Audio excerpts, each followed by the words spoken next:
Assalamualaikum warahmatullahi wabarakatuh. Mari klik subscribe di channel ini dan aktifkan tanda loncengnya untuk mendapatkan update pemberitahuan di video berikutnya.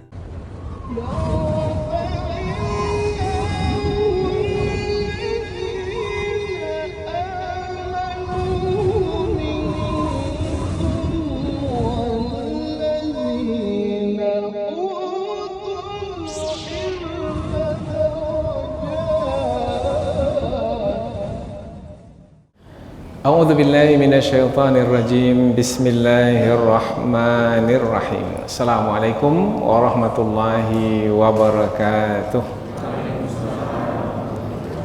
Alhamdulillahi rabbil alamin wa bihi nasta'in ala umurid dunya waddin, nasta'inuhu wa nastaghfiruh wa na'udzu billahi min shururi anfusina wa min sayyiati a'malina. فمن يهد الله فلا مضل له ومن يضلل فلا هادي له أشهد أن لا إله إلا الله وحده لا شريك له وأشهد أن محمدا عبده ورسوله لا نبي بعده أما بعد. Puji syukur kehadirat Allah Subhanahu wa taala yang masih melimpahkan rahmat dan nikmatnya. Kita bersyukur dengan mengucapkan Alhamdulillahirabbil alamin. Segala puji bagi Allah yang mengatur sekalian alam. Kemudian tidak lupa pula bersalawat kepada Rasulullah dengan mengucapkan Allahumma salli ala sayyidina Muhammad wa ala ali sayyidina Muhammad. Dan bersalam kepada Rasulullah dengan ucapan Assalamu alayka ya Rasulullah.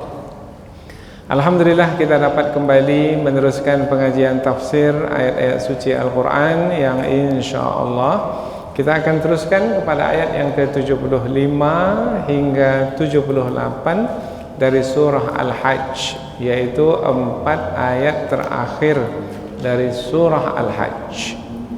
4 ayat yang terakhir dari surah Al-Hajj menerangkan tentang Allah Subhanahu wa taala yang menetapkan Rasul yang diutus, baik Rasul yang diutus itu dari kalangan malaikat ataupun Rasul yang diutus itu dari kalangan manusia. Allah yang menetapkan dengan memilih. Jadi ada malaikat yang dipilih untuk menjadi Rasul, ada manusia yang dipilih untuk menjadi Rasul. Tentu malaikat dan manusia yang dipilih untuk menjadi Rasul itu adalah yang memiliki kedudukan yang tinggi dan mulia. Kemudian Allah Subhanahu wa taala juga menjelaskan dalam 4 ayat yang terakhir di surah Al-Hajj ini bahwasanya apapun yang berlaku di alam semesta ini dalam pengutusan Rasul khususnya, yaitu Rasul-Rasul yang diutus dengan menjalankan misi menyampaikan kebenaran, kemudian umat yang menerima Rasul-Rasul tersebut, bagaimana sikap mereka terhadap Rasul, menerima, membantu Rasul kah atau menolak, memusuhi Rasul. Allah Subhanahu wa taala Maha mendengar apa yang mereka ucapkan dan Maha melihat apa yang mereka kerjakan. Bermakna tidak ada yang luput dari pengetahuan Allah Subhanahu wa taala tentang rasul-rasul yang diutus atau tentang umat-umat yang menerima rasul-rasul yang diutus kepada mereka. Kemudian Allah Subhanahu wa taala juga menerangkan bahwasanya apabila sudah mengetahui kebenaran, yaitu tentang Allah sebagai Tuhan, maka jalinlah hubungan dengan Allah untuk menjaga keimanan kepada Allah Subhanahu wa taala. Menjalin hubungan dengan Allah untuk tetap senantiasa menjaga keimanan, yaitu dengan beribadah. Dan ibadah yang paling tinggi, yang paling utama, dan itu dilakukan setiap hari adalah ibadah salat. Maka Allah memerintahkan dalam ayat yang akan kita pelajari nanti, rukuklah, sujudlah kepada Allah Subhanahu wa taala. Sujud dan rukuk itu maksudnya salatlah.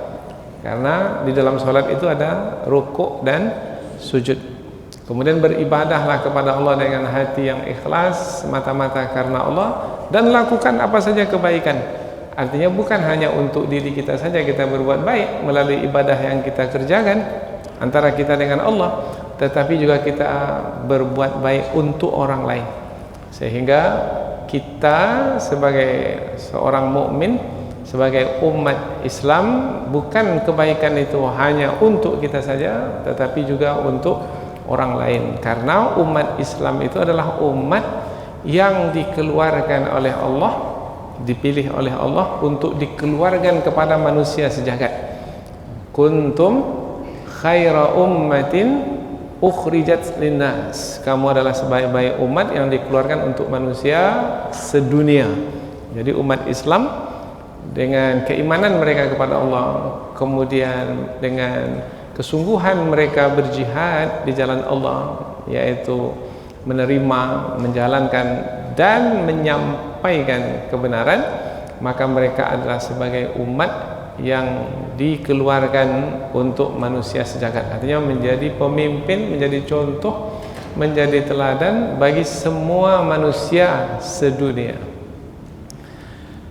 Dan Allah Subhanahu wa taala juga menjelaskan di akhir surah Al-Hajj, ayat yang terakhir, bahwasanya apabila umat Islam adalah umat yang terpilih dan diberi kewajiban untuk menyampaikan kebenaran kepada semua manusia tanpa terkecuali, maka umat ini mesti tetap terus mengikuti jejak langkah para nabi terdahulu.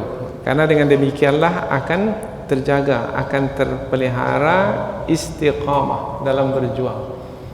Yaitu apabila nabi terdahulu ada Nabi Isa, Nabi Musa, dan ada yang disebut sebagai bapa para nabi yang istiqamah dalam berdakwah. Meskipun jumlah pengikutnya tak seberapa. Siapa yang digelar dengan bapa para nabi? Abul Anbiya. Kalau bapa manusia itu Nabi Adam. Kalau bapa para nabi, Abul Anbiya adalah Nabi Ibrahim alaihissalam. Maka di akhir surah Al-Hajj ini Allah memerintahkan kaum muslimin dalam berjuang menyampaikan kebenaran kepada seluruh manusia, hendaknya mengikuti jejak langkah Nabi Ibrahim alaihissalam. Dalam beragama seperti agama Nabi Ibrahim, yaitu mentauhidkan Allah Subhanahu wa taala, karena agama para nabi itu adalah sama, yaitu agama Islam. Dan istiqamahlah seperti Nabi Ibrahim, meskipun menjalani ujian-ujian yang berat, tetapi tetap istiqamah mentauhidkan Allah Subhanahu wa taala.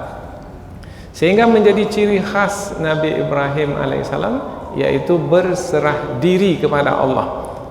Tak peduli dengan apa yang berlaku, yang penting adalah berserah diri kepada Allah. Maka siapa saja yang berserah diri kepada Allah, maka ia adalah beragama agama Nabi Ibrahim alaihissalam. Maka disebutlah Muslim. Muslim itu maknanya yang berserah diri kepada Allah Subhanahu wa taala. Nah, penamaan Muslim, kita seorang Muslim, kita ini kaum muslimin, umat ini adalah umat Islam. Nah, penamaan Muslim menjadi nama kita, nama Muslim itu adalah Allah sendiri yang menetapkan nama tersebut melalui pembuktian seperti yang ditunjukkan oleh Nabi Ibrahim alaihissalam. Maka kalau kita memang benar-benar sebagai seorang Muslim, maka ikutilah jejak langkah Nabi Ibrahim alaihissalam, dan Nabi Muhammad adalah juga mengikuti seperti mana dahulu Nabi Ibrahim alaihissalam dalam mentauhidkan Allah Subhanahu wa taala.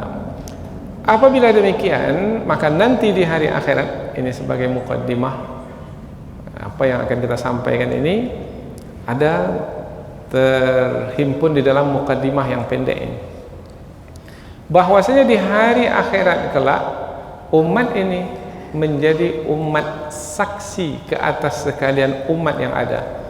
Meskipun umat ini datang kemudian, yaitu umat ini bersama dengan Rasul yang terakhir, tetapi umat ini nanti di hadapan Allah ketika Allah Subhanahu wa taala meminta persaksian ke atas sekalian umat yang pernah ada, maka umat ini adalah umat yang diberi kedudukan yang tinggi nanti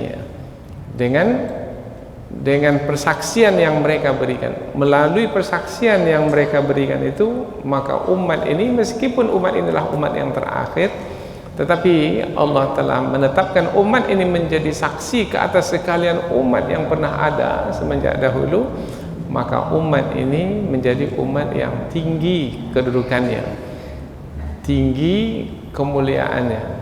Maka akhir sekali dari apa yang kita sampaikan ini adalah kita Subhanahu wa taala mestinya bersyukur kepada Allah Subhanahu wa taala bahwasanya Allah telah memilih kita untuk menjadi umat yang terbaik. Maka kita syukurilah nikmat yang besar ini, yaitu dengan menjaga keimanan kita kepada Allah, yaitu senantiasa mentauhidkan Allah, kemudian tidak hanya berbuat untuk diri kita tetapi juga berbuat untuk orang lain, seru manusia lainnya untuk mentauhidkan Allah Subhanahu wa taala. Inilah dia beberapa ayat yang akan kita pelajari, yaitu menerangkan tentang Allah Subhanahu wa taala memilih Rasul, dan Rasul diutus. Ada Rasul dari kalangan malaikat diutus, kemudian ada Rasul dari kalangan manusia diutus. Kepada siapa diutus? Kepada umat manusia. Sehingga siapa di antara umat manusia itu yang menerima kebenaran yang disampaikan oleh utusan Allah, itu menjadilah manusia tersebut umat yang terbaik, yang nanti di hari akhirat menjadi saksi ke atas sekalian umat yang ada. Inilah beberapa ayat yang berarti akan menambah insyaallah pengetahuan kita kepada agama yang mulia ini berkaitan dengan kedudukan kita sebagai umat pilihan Allah Subhanahu wa taala. Sebagaimana biasa, sebelum kita membahaskan tentang kandungan ayat, terlebih dahulu kita akan membaca ayat, kemudian kita akan menterjemahkan.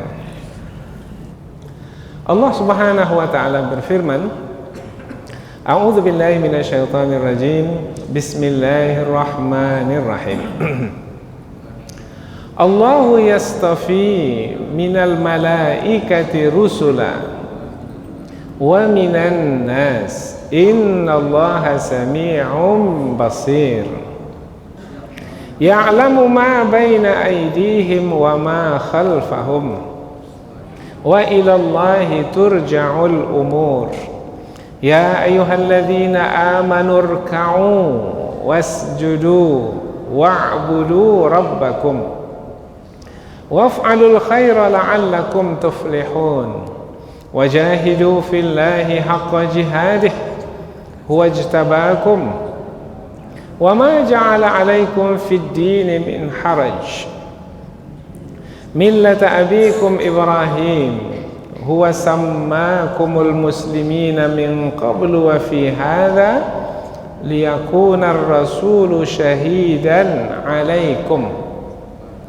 wa takunu syuhada'a 'alan nas wa aqimus salata wa atuz zakata wa'tasimu billahi huwa maulakum fa ni'mal maula wa ni'man nasir. Allah Subhanahu wa taala berfirman,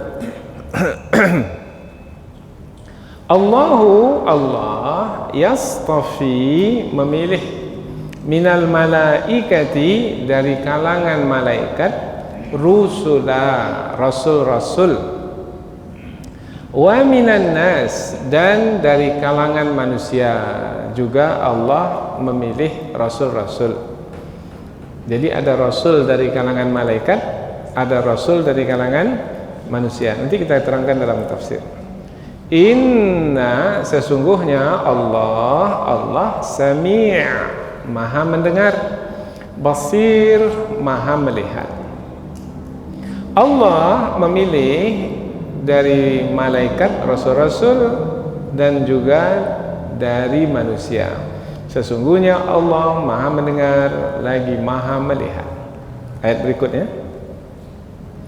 Ya'lamu, Allah mengetahui, ma baina aidihim, apa-apa yang ada di hadapan mereka, wa ma khalfahum, dan apa-apa yang ada di belakang mereka, wa ilallah, dan kepada Allah turja'ul umur, dikembalikan segala urusan. Allah mengetahui apa-apa yang ada di hadapan mereka. Mereka yang dimasukkan di sini siapa? Rasul-rasul yang dipilih dari kalangan malaikat dan dari kalangan manusia. Allah mengetahui apa yang ada di hadapan mereka dan apa yang ada di belakang mereka, dan kepada Allah lah segala urusan itu dikembalikan. Ayat berikutnya, Ya ayyuhalladzina amanu, wahai orang-orang beriman, irka'u, rukuklah, wasjudu, dan sujudlah, wa'budu rabbakum, dan beribadahlah kepada Tuhanmu, waf'alul khaira, dan buatlah kebaikan, la'allakum, mudah-mudahan kamu tuflihun, beruntung. Wahai orang-orang beriman, rukuklah, sujudlah, dan beribadahlah kepada Tuhanmu, dan berbuat baiklah, mudah-mudahan kamu beruntung. Ayat berikutnya, wajahidu, dan berjihadlah, fillahi, di jalan Allah, haqqa jihadih, dengan sebenar-benar jihad. Jihad ini maknanya berjuang, bekerja keras. Huwa, dia Allah, ijtabakum, telah memilihmu, wa ma ja'ala alaikum, dan tidaklah Allah menjadikan ke atasmu, fiddin, dalam beragama, min haraj, dari suatu kesusahan pun atau kesulitan pun. Jadi Allah tidak ada menjadikan di dalam beragama itu suatu kesusahan. Tak ada kesusahan di dalam beragama, tak ada kesulitan di dalam beragama. Semua yang ditetapkan dalam agama berupa kewajiban-kewajiban yang mesti dijalankan, semuanya dalam kemampuan kita, tak ada yang susah untuk kita kerjakan. Millata, ikutilah agama, abikum, bapakmu, Ibrahim. Huwa, dia, Allah Subhanahu wa taala, sammakum, memberikan nama kepadamu atau menamaimu dengan al-muslimin, orang-orang Islam atau muslimin, min qablu, sebelum ini, wa fi hadza, dan di dalam kitab ini, di dalam Al-Qur'an juga ada penamaan umat ini sebagai umat Islam. Liyakuna, supaya menjadi ar-rasul, Rasulullah Nabi Muhammad maksudnya, syahidan, sebagai saksi, alaikum, ke atasmu, wa takunu, dan kamu pula, syuhada, sebagai saksi-saksi pula, alan nas, ke atas sekalian manusia. Fa'akimu, maka dirikanlah as-salah, salat, wa'atu, dan keluarkanlah az-zakah, zakat, wa'tasimu, dan berpegang teguhlah billah, kepada Allah, maknanya berpegang teguhlah dalam menjalankan agama Allah. Huwa, dialah Allah, maulakum, pelindungmu, fa ni'mal maula, Allah adalah sebaik-baik pelindung, wa ni'man nasir, dan sebaik-baik penolong. Cukup panjang ayatnya. Dan berjihadlah di jalan Allah dengan sebenar-benar jihad. Dialah Allah memilihmu, dan Allah tidak menetapkan kesulitan ke atasmu dalam beragama. Ikutilah agama bapakmu Ibrahim. Dialah Allah yang telah menamakanmu dengan muslimin. sebelum ini dan juga di dalam kitab Al-Quran ini, supaya Rasul menjadi saksi ke atasmu dan supaya kamu menjadi saksi ke atas sekalian manusia. Maka dirikanlah salat, keluarkanlah zakat, dan berpegang teguhlah dengan agama Allah. Dialah Allah pelindungmu. Allah adalah sebaik-baik pelindung dan sebaik-baik penolong.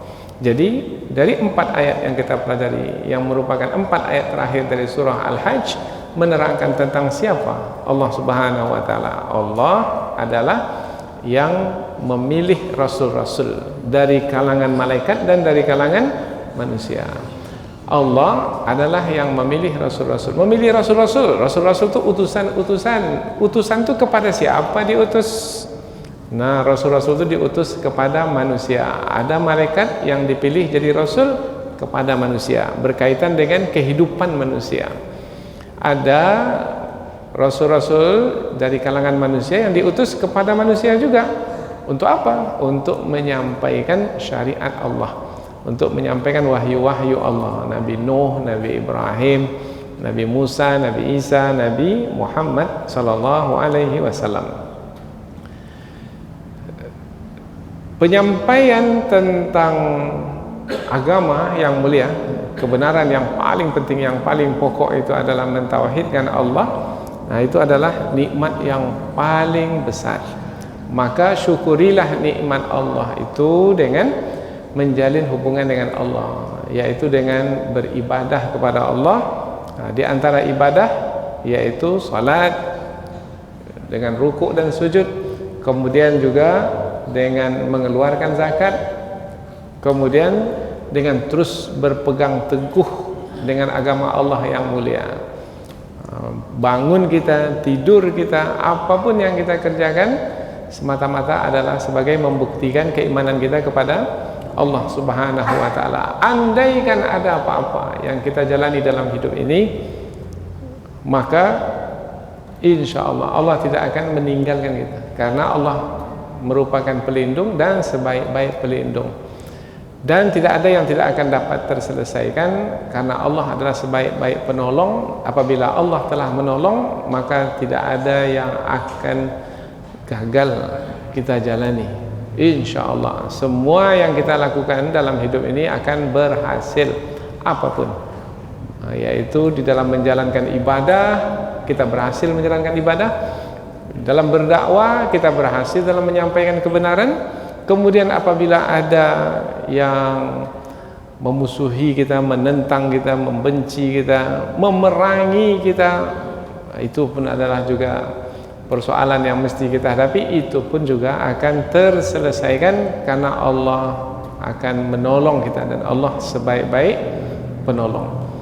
Inilah dia 4 ayat yang apabila kita perhatikan, 4 ayat ini sebagai kesimpulan dari surah Al-Hajj dari awal, yang menerangkan tentang Allah Subhanahu wa taala yang menurunkan wahyunya kepada manusia yang dipilih, yaitu dari kalangan rasul-rasul, melalui perantaraan malaikat yang juga rasul-rasul, kemudian disampaikan kepada manusia. Kemudian manusia terbagi menjadi 2 di hadapan wahyu tersebut. Ada yang menerima wahyu, mereka lah orang-orang beriman yang berserah diri kepada Allah, muslimin. Ada yang menolak, mengingkari kebenaran, mereka ini adalah orang-orang kafir. Orang-orang yang beriman beruntung, karena di dunia ini akan dapat menjalani hidup dengan baik, dengan tenang, dan akan merasakan kebahagiaan, kedamaian. Di akhirat kelak pun juga demikian. Maka dapat kebaikan dunia, dapat kebaikan akhirat. Di akhirat kelak orang-orang yang beriman dimasukkan ke dalam surga. Ini sudah diterangkan dalam ayat sebelum ini. Dan orang-orang yang tidak mau menerima kebenaran, gagal dalam ujian hidup di dunia ini, maka tempat mereka adalah di neraka jahanam. Mereka disiksa di dalamnya kekal selama-lamanya. Inilah dia ringkasan dari surah Al-Hajj. Sekarang kita pindah ke tafsir ayat, yaitu penjelasan yang lebih panjang dari ayat. Sebelum kita pindah ke tafsir, apabila kita ikuti tadi penyampaian ringkas tadi tentang surah Al-Hajj, bermakna surah yang mulia ini menerangkan tentang hidup kita. Inilah dia persoalan penting tentang hidup kita ini.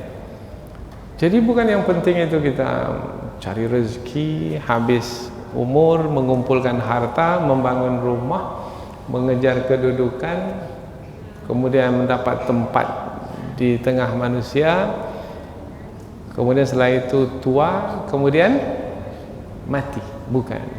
Itu semua manusia menjalaninya seperti itu. Orang-orang kafir pun menjalani hidup seperti itu. Mulai dari anak-anak lemah, kemudian tumbuh remaja, dewasa, kemudian mulai memahami tentang hidup ini, rezeki umpamanya, kemudian mencari pasangan hidup, kemudian beranak cucu, kemudian tua, kemudian mati. Semua seperti itu. Nah, bukan kehidupan yang seperti itu yang menentukan nilai hidup kita itu. Yang menentukan nilai hidup kita adalah seberapa besar kita dalam menjalankan agama yang mulia ini. Karena kita diciptakan oleh Allah bukan untuk makan, minum, berumah tangga, tidak. Ya, kita menjalaninya seperti itu sebagai makhluk ciptaan Allah, sebagai manusia. Tetapi tujuan dari penciptaan kita itu adalah untuk beribadah kepada Allah. Wa ma khalaqtul jinna wal insa illa liya'budun. Tidaklah kuciptakan jin dan manusia melainkan untuk beribadah kepadaku. Ibadah yang kita kerjakan di dunia inilah yang akan kita bawa sebagai bekal dalam perjalanan berikutnya selepas kematian. Makanan yang kita makan habis, rumah yang kita bangun akan ditinggalkan, ahli keluarga yang bersama dengan kita sekarang ini di sekeliling kita akan meninggalkan kita, akan berpisah dengan kita. Dan selepas ini perjalanan hidup kita adalah masing-masing. Jadi kita sendirilah yang akan membawa diri kita sendiri-sendiri. Sebagaimana kita lahir ke dunia ini sendiri-sendiri, maka nanti kita akan meninggalkan dunia ini pun sendiri-sendiri, dan akan bertanggung jawab di hadapan Allah pun sendiri-sendiri. Tidak, saya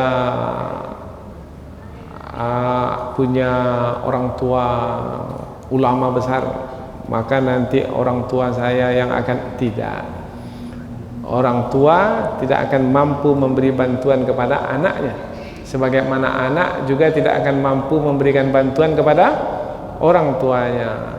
Yauma yafirrul mar'u min akhi.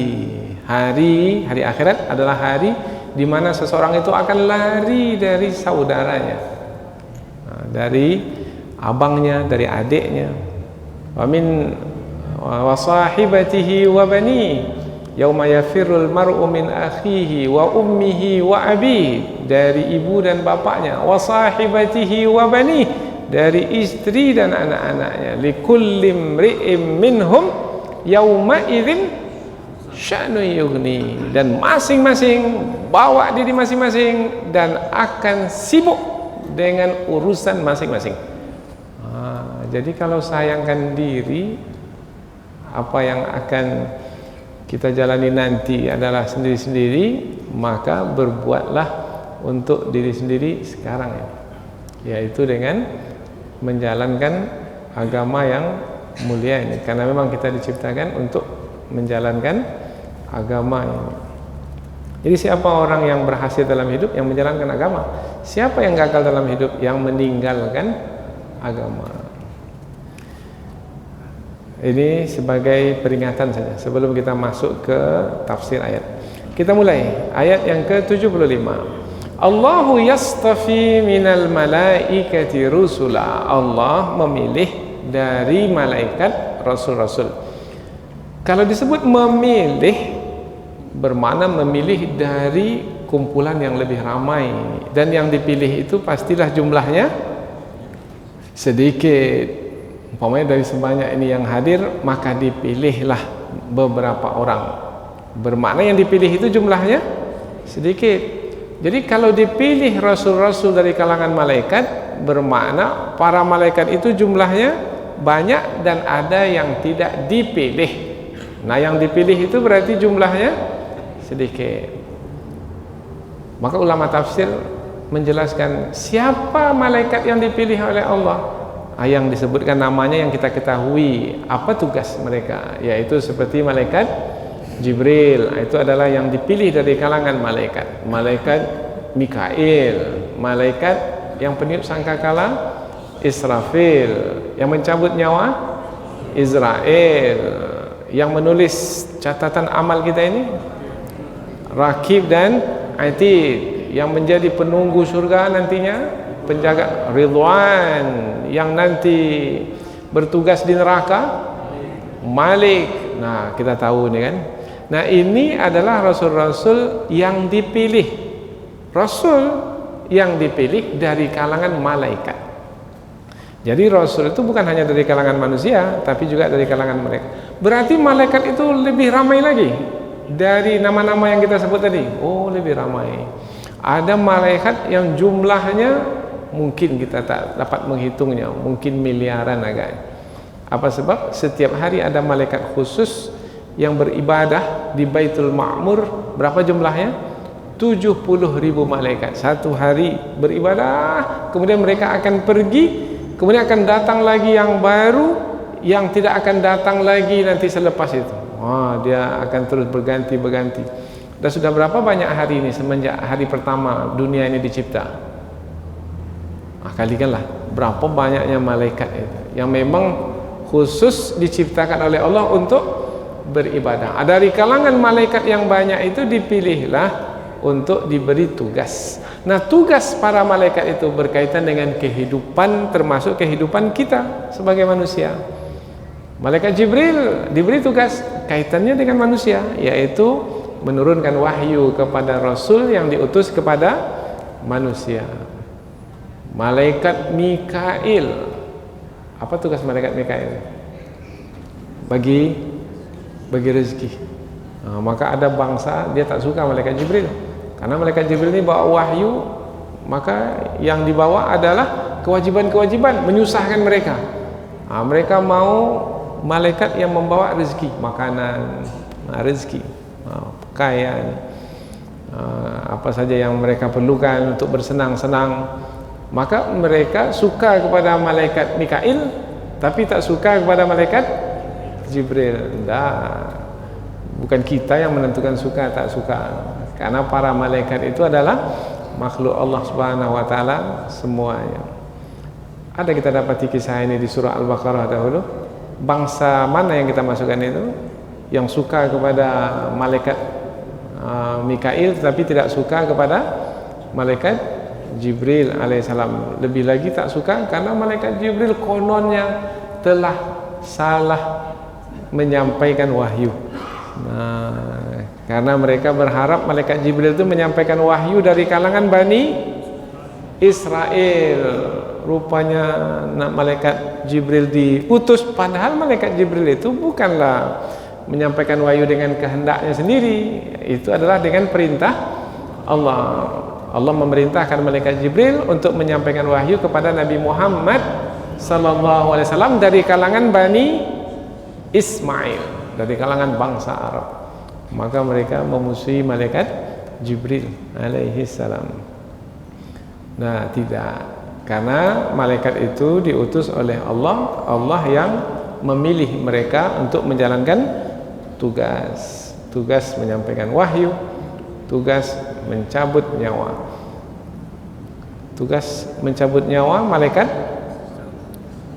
maut Israel, malaikat Israel. Berapa banyaknya malaikat pencabut nyawa ini? Setiap hari orang yang mati berapa? Ada kalanya orang yang mati itu serentak pula di saat yang sama, dan di tempat yang berlainan pula, jauh. Satu di timur sana, satu di barat sana. Malaikat pencabut nyawa itu berapa banyaknya? Satu saja. Malikul maut bermakna malak malakul maut. Satu, bukan banyak, satu. Tapi yang satu itu karena ditugaskan oleh Allah untuk mencabut nyawa, sebanyak apapun nyawa dicabut, yang satu itu mampu, karena yang memberikan kemampuan kepadanya adalah Allah. Jangan dikatakan, ini nampaknya hari ini malaikat maut sibuk nih, banyak orang mati hari ini. Itu perkataan sibuk itu karena memiliki, yang menjalankan tugas itu memiliki keterbatasan, maka muncullah kata sibuk. Tapi kalau tidak punya batas di dalam menjalankan tugas, kemampuannya luas, tak terbatas, maka tak ada kesibukan. Lapang saja mencabut nyawa. Dialah Allah Subhanahu wa taala memilih dari kalangan malaikat rasul-rasul yang diutus, wa minan nas, dan dari kalangan manusia ada juga rasul-rasul yang diutus. Nah, yang dari kalangan manusia siapa? Nabi Nuh, Nabi Hud, Nabi Saleh, Nabi Ibrahim, Nabi Muhammad, dan seterusnya. Nabi-nabi yang kita telah ketahui namanya disebutkan di dalam Al-Quran. Innallaha sami'un basir. Sesungguhnya Allah Maha mendengar lagi Maha melihat. Mengapa ayat ini ditutup dengan Maha mendengar, Maha melihat? Mendengar kaitan dengan apa? Suara. Melihat kaitan dengan apa? Perbuatan. Nah, kita melihat perbuatan seseorang dengan mata kepala kita.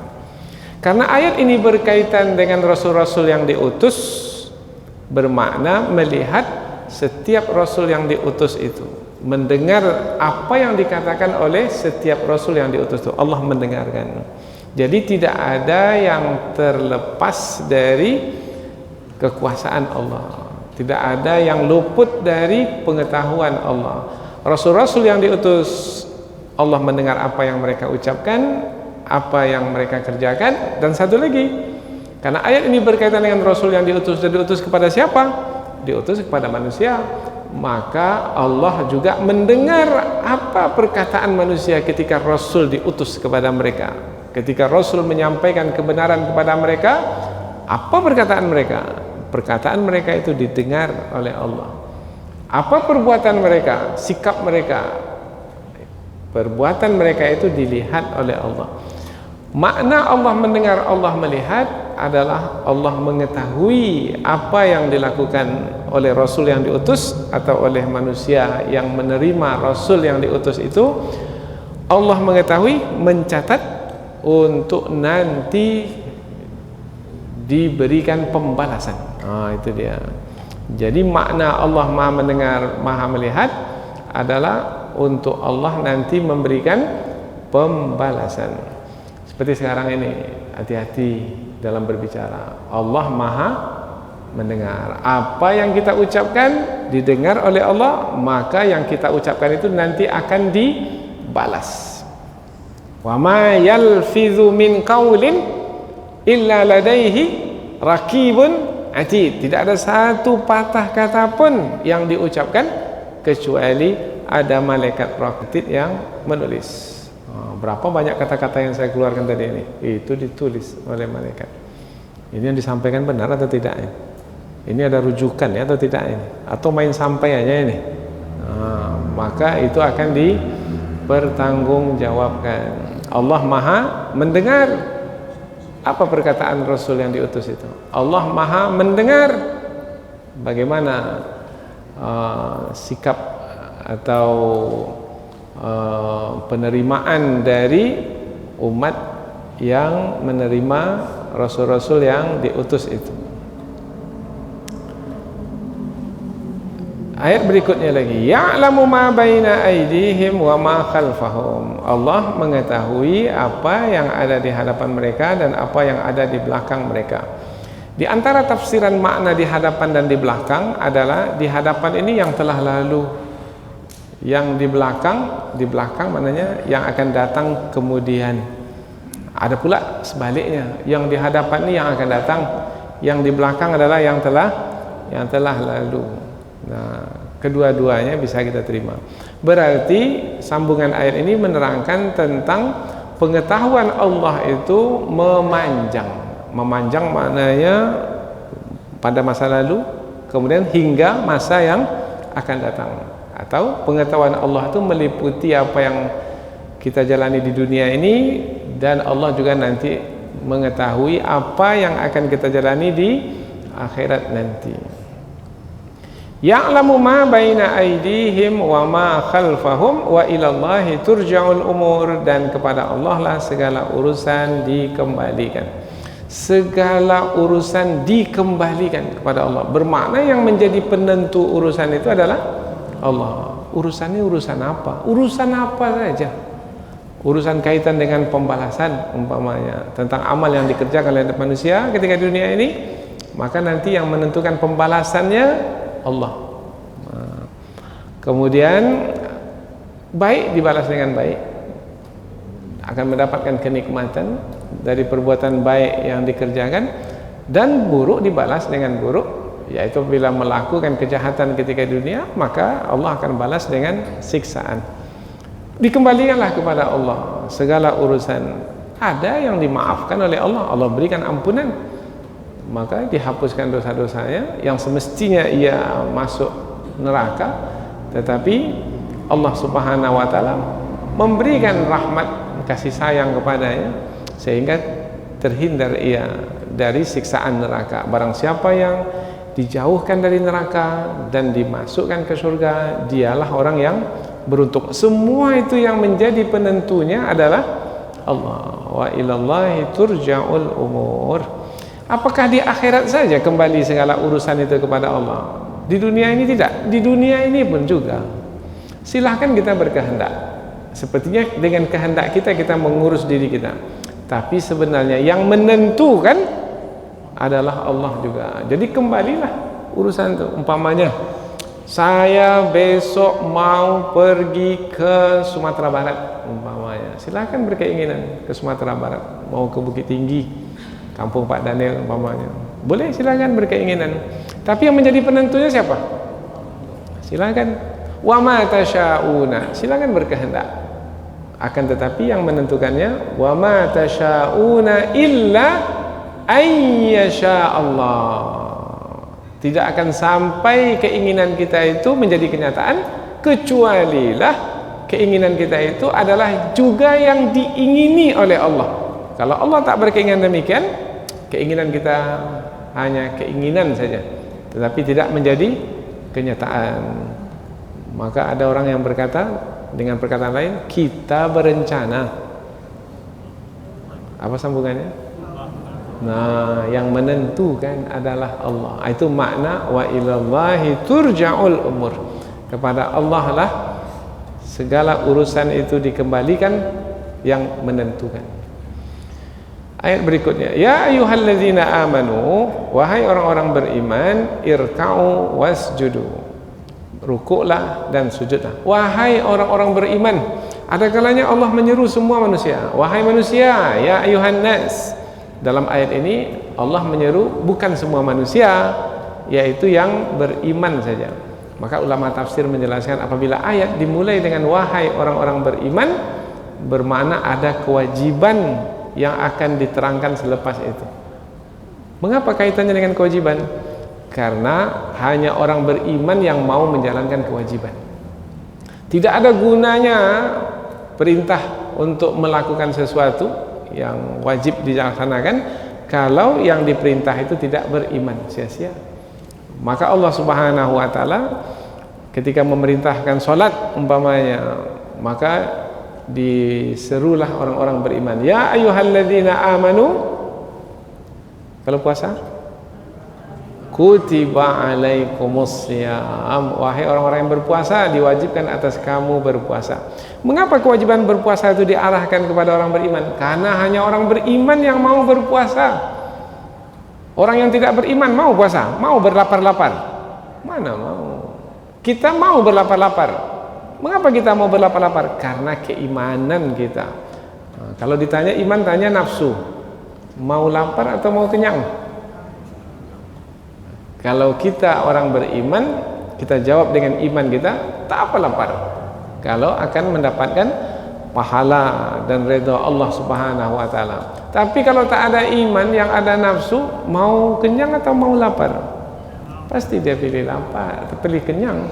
tak akan mau pilih lapar, karena nafsu kita tidak mau kepada kelaparan ini, pasti maunya kenyang.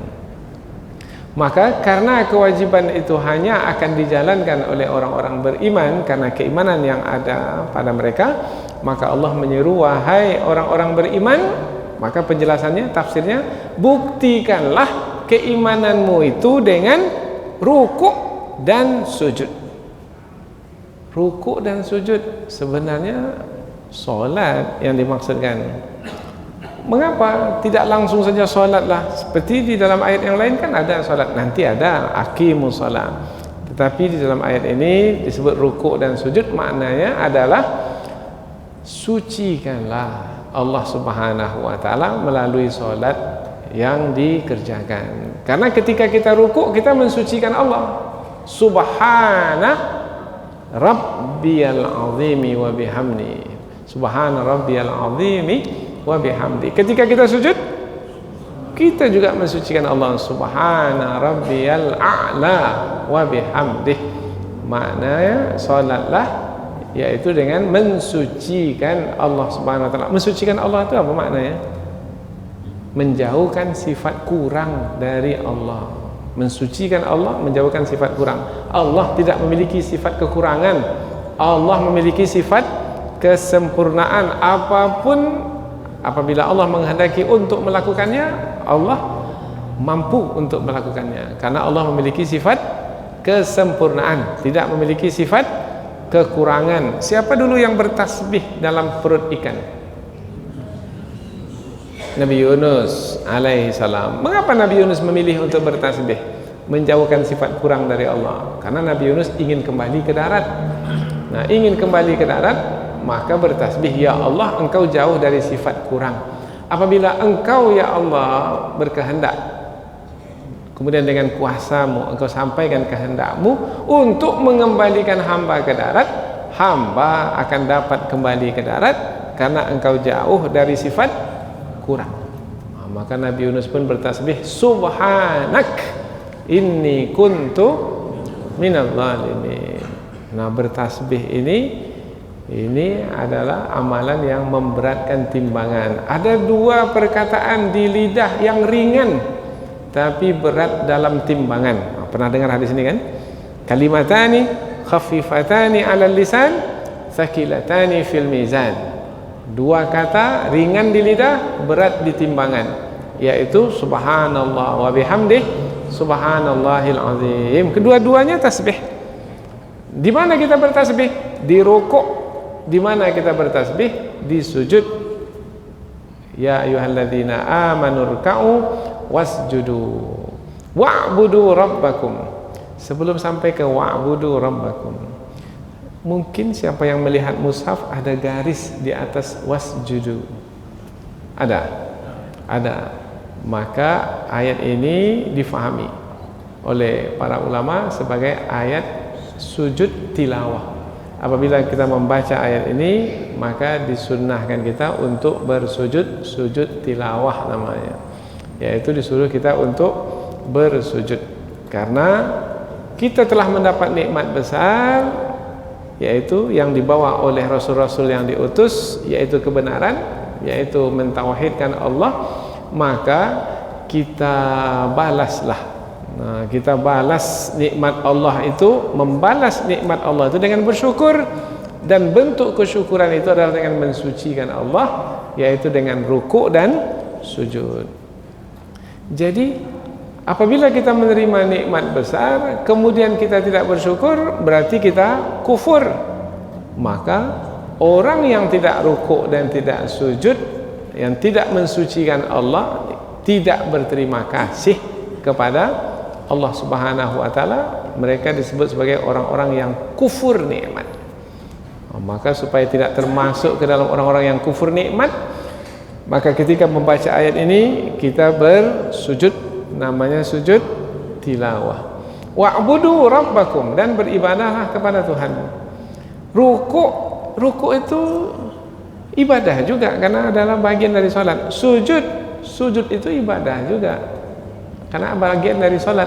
Wa'budu rabbakum, dan beribadahlah kepada Tuhanmu. Kan sudah disebutkan sebelum ini adalah ibadah. Ini disebutkan lagi.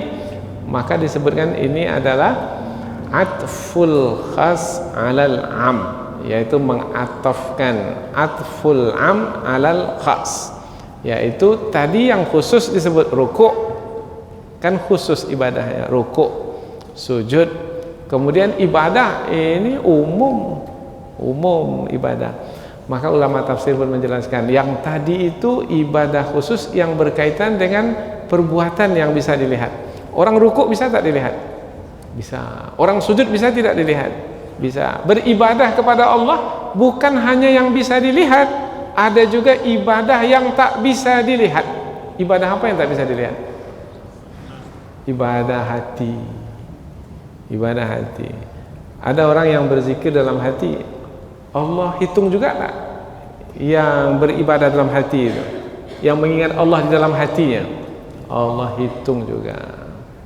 Ada lagi amalan hati yang juga dihitung oleh Allah dan menjadi penentu ibadah yang nampak terlihat ini, yaitu niat. Nah, beribadahlah kepada Allah, ada di antara ulama tafsir menyebutkan, yaitu tetapkanlah niat itu dengan tepat, dengan benar. Karena itu adalah penentu dari ibadah. Maksudnya ikhlaskanlah dalam beribadah kepada Allah, atau sungguh-sungguhlah di dalam mentauhidkan Allah. Wa'budu rabbakum waf'alul khaira, dan buatlah kebaikan. Ini lebih umum lagi, buat kebaikan apa saja, bukan hanya salat, buat kebaikan apa saja. Bukan hanya kaitan dengan ibadah-ibadah mahdhah, puasa, zakat, haji. Tidak, ibadah apa saja buat kebajikan. Meskipun dengan tersenyum, atau meskipun dengan menyingkirkan duri dari jalan. Sekarang tak ada duri lagi Ustaz, tutup lubang, kan banyak lubang-lubang kan. Nah, tutup lubang itu, belikan Timex 1 truk umpamanya. Nah, tutup ke jalan rumah kita sajalah paling tidak lah. Nah, jangan merasa rugi. Kita senang berjalan di situ, orang lain pun senang berjalan di situ. Itu namanya kita berbuat baik, berbuat kebajikan. Ini sudah tugas pemerintah, ini tak usah lagi. Enggak, kita juga. Kadang-kadang di kiri kanan itu sudah semak, sudah tinggi-tinggi lalangnya. Nah, upah orang tolong potong rumput itu kita memberikan. Maka banyak orang yang berbuat baik sekarang jalan, tapi selepas itu dia minta-minta pula. Nah, dicangkul-cangkulnya sedikit jalan tuh, sedikit aja jalannya, sampai setengah hari dia mencangkul yang sedikit. Nah, kemudian meminta sepanjang hari. Dari ini orang apa namanya, modus ya, cara untuk minta. Enggak, kita bukan begitu, karena kita beramal itu ikhlas semata-mata karena Allah, karena keterpanggilan hati untuk berbuat baik. Yang seperti inilah yang akan mendatangkan manfaat, bukan hanya untuk dirinya tetapi juga untuk orang lain. Kalau sholat tadi, puasa tadi, sholat, rukuk, sujud tadi, itu untuk dirinya sendiri. Beribadah kepada Allah, mensucikan hatinya, membersihkan niatnya dari selain Allah, ikhlas semata-mata karena Allah, itu untuk dirinya. Kemudian kalau untuk berbuat baik, itu untuk orang lain. Jadi seorang muslim itu baik pada dirinya, dia baik, kemudian untuk orang lain pun dia berbuat baik. La'allakum tuflihun, mudah-mudahan kamu beruntung. Keberuntungan adalah ketika kapan seorang itu berdagang beruntung? Kalau dapat lebih dari modal. Berdagang modal 10 juta umpamanya. Setelah berdagang dapat 12 juta. Untung atau rugi? Untung 2 juta. Modal 10 juta. Setelah berdagang jadi 8 juta. Untung atau rugi? Rugi. Berdagang modal 10. Setelah berdagang dapat 10 juga. Apa namanya itu? Balik modal.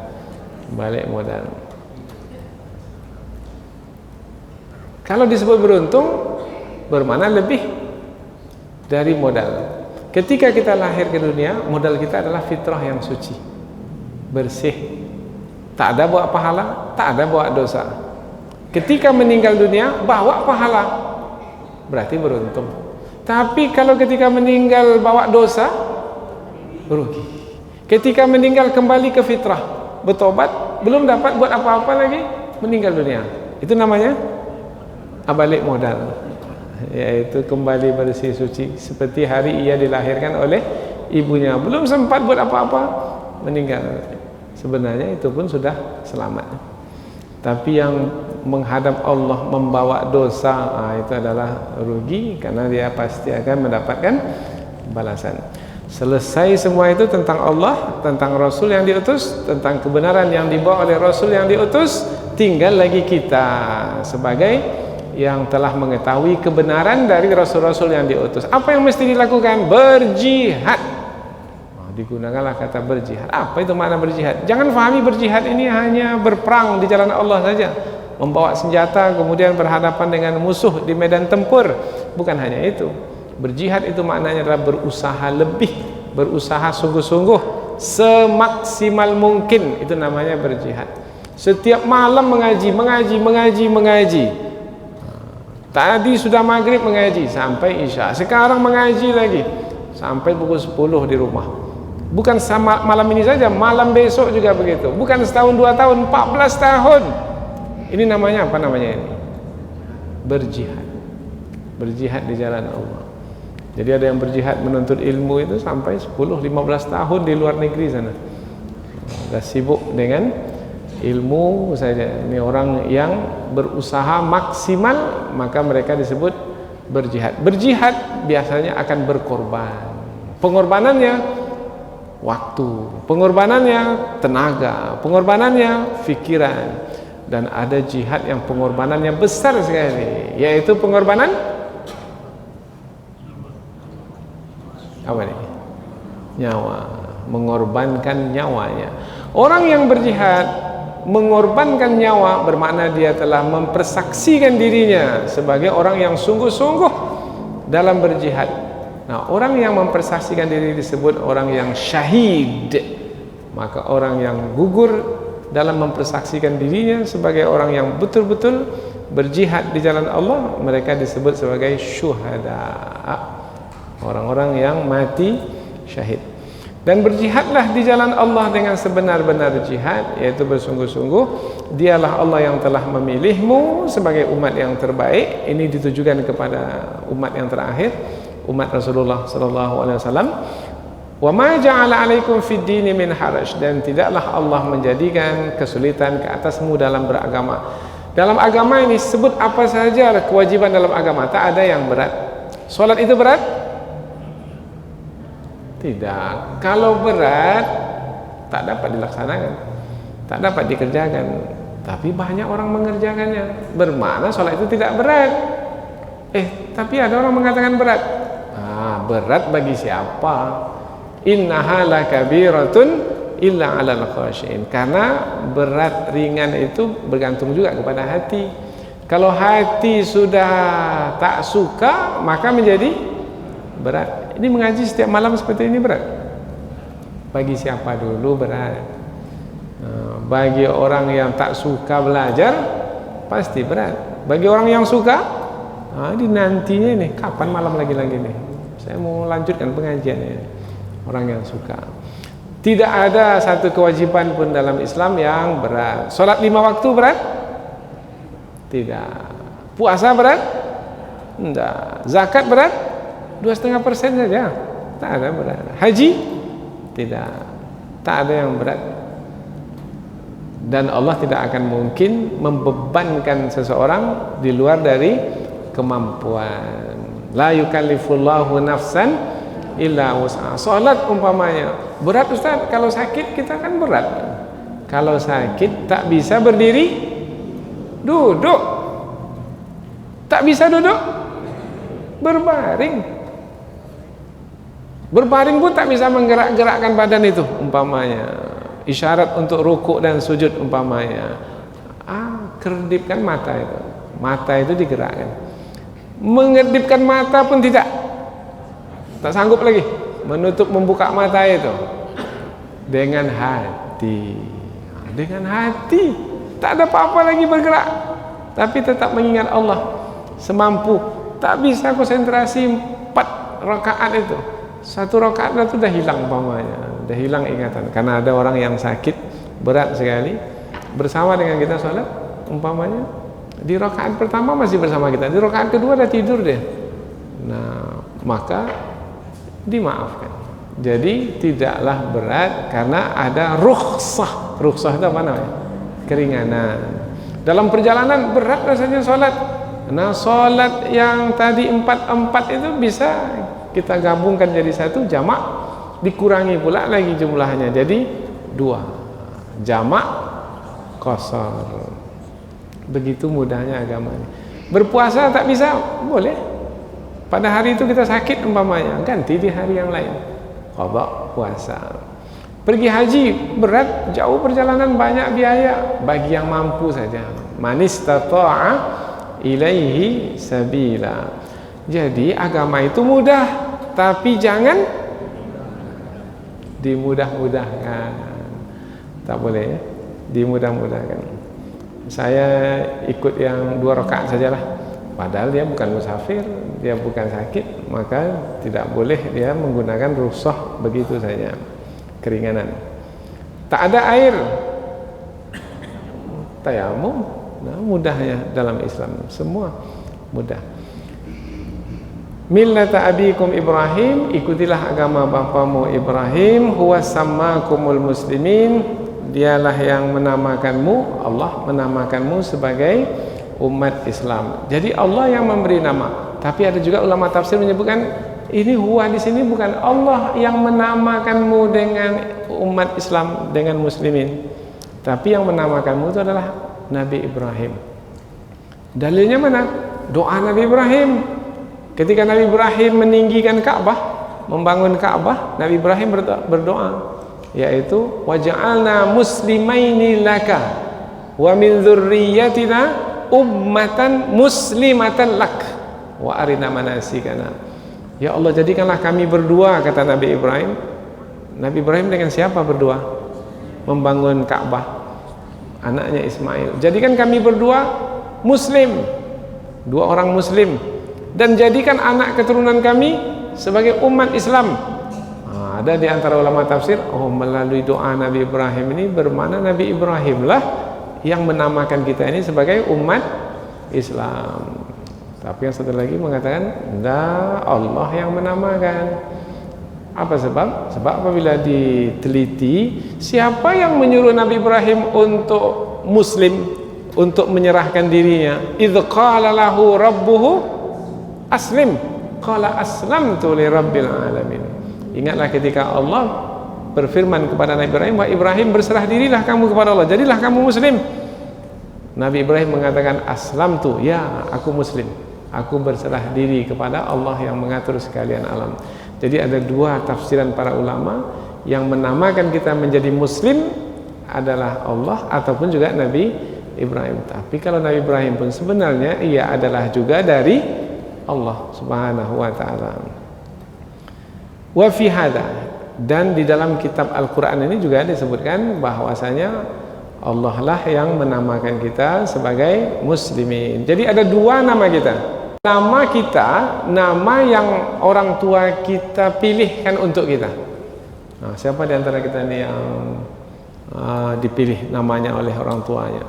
Umpamanya saya lah, Mustafa, itu nama yang orang tua pilih untuk kita.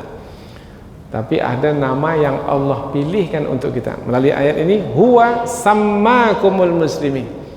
Jadi nama kita muslim. Nah, nama muslim kita itu yang memilihkannya untuk kita adalah Allah. Jadi mana nama yang lebih baik? Yang dipilihkan orang tua atau yang dipilihkan oleh Allah? Nah, maka nanti kalau ditanya oleh orang, siapa nama bapak? Jawab muslim. Mengapa jawab muslim? Ini nama kebanggaan saya. Saya lebih bangga dengan nama ini, muslim. I am proud to be Muslim. Saya bangga dengan muslim, nama muslim ini, karena nama ini Allah yang pilihkan untuk saya. Iya, semua orang muslim yang beragama Islam muslim. Tidak, nama bapak siapa? Oh, nama yang orang tua saya berikan kepada saya, barulah. Tapi karena tak mau panjang-panjang seperti itu, langsung nama yang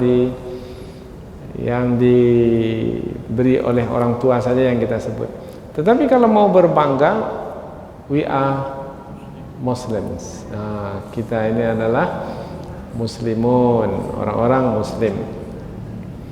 Setiap Jumat khatib selalu mengingatkan kita, janganlah kamu mati melainkan dalam keadaan beragama Islam. Apa itu dalam bahasa Arab? Wala tamutunna illa wa antum muslimun. Orang Islam Muslim akan menjadi saksi nanti di hari akhirat, di hadapan Allah Subhanahu wa taala, di pengadilan Allah. Pengadilan itu maknanya untuk menetapkan yang benar itu benar dan yang salah itu salah. Siapa yang mengikuti jalan yang benar, siapa yang mengikuti jalan yang salah. Maka nanti akan bersaksilah. Siapa yang akan bersaksi? Yang pertama Rasul. Rasul akan bersaksi, ya ini si fulan ini mengikuti jalan yang benar, seperti yang engkau turunkan kepada hamba yang hamba hajarkan kepada mereka ya Allah. Rasul menjadi saksi. Umat Islam juga menjadi saksi, ya inilah dahulu yang diajarkan Rasul kepada kami, dan inilah yang si fulan itu lakukan. Betul si fulan itu. Itu saksi. Kita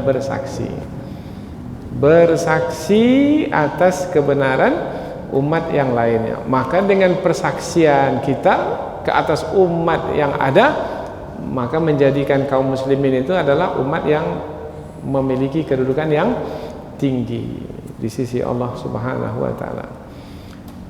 Fa'aqimus shalah, maka dirikanlah salat, wa atuz zakah, dan dirikanlah dan keluarkanlah zakat, wa'tasimu billahi huwa maulakum, dan berpegang teguhlah dengan agama Allah, dialah pelindungmu. 3 disebut di sini di penghujung ayat ini. Dirikanlah salat, jalin hubungan dengan Allah. Wa atuz zakah, jalin juga hubungan dengan manusia, yaitu dengan memberikan zakat. Harta kita yang Allah berikan kepada kita, tapi kita berikan kembali kepada 8 asnaf itu. Maka terjalin pula hubungan dengan manusia, dan berpegang teguhlah pada agama Allah, karena pasti di sana ada ujian-ujian yang membuat kita bisa lepas dari agama Allah Subhanahu wa taala, atau musuh kita yang mengganggu kita, membujuk rayu kita, menggoda kita, menipu daya kita, sehingga kita tidak menjalankan agama Allah Subhanahu wa taala, yaitu syaitan yang terkutuk. Maka Allah perintahkan berpegang teguhlah dengan agama Allah, dialah Allah pelindungmu. Allah pelindung maknanya akan melindungi kita dari kesesatan. Fa ni'mal maula wa ni'man nasir, dialah Allah sebaik-baik pelindung dan dialah Allah sebaik-baik penolong. Mungkin ada yang memusuhi kita, membenci kita, berniat jahat terhadap kita, tetapi apabila kita menjalin hubungan dengan Allah sebagai sebaik-baik pelindung, Allah sebaik-baik penolong, maka orang yang merencanakan jahat sebenarnya tidak akan dapat mencelakakan kita, karena sebenarnya apabila Allah melindungi dan menolong kita, maka orang itulah yang akan menanggung sendiri akibat dari rencana jahatnya itu. Istikbaran fil ardi wa makras sayyi, rencana jahat karena kesombongan dan rencana jahat. Wala yahiqul makrus sayyi'u illa bi ahli, tidaklah rencana jahat itu melainkan kembali kepada orang yang merencanakannya. Kok bisa begitu ya? Karena Allah lah yang mengatur segala-galanya. Allah Maha Pelindung, melindungi hamba-hambanya, Maha Penolong, menolong hamba-hambanya sehingga terhindar dari sebarang keburukan. Dengan demikian, semakin kita memahami tentang Allah Subhanahu wa taala, memahami kedudukan Rasul yang diutus, dan memahami kita sebagai manusia yang disampaikan kepada kita kebenaran oleh Rasul yang diutus, maka mudah-mudahan insyaallah Allah menjaga, melindungi dan menolong kita dari sembarang keburukan. Subhanakallahumma wa bihamdika asyhadu an la ilaha illa anta wa astaghfiruka wa atubu ilaik. Wassalamualaikum warahmatullahi wabarakatuh.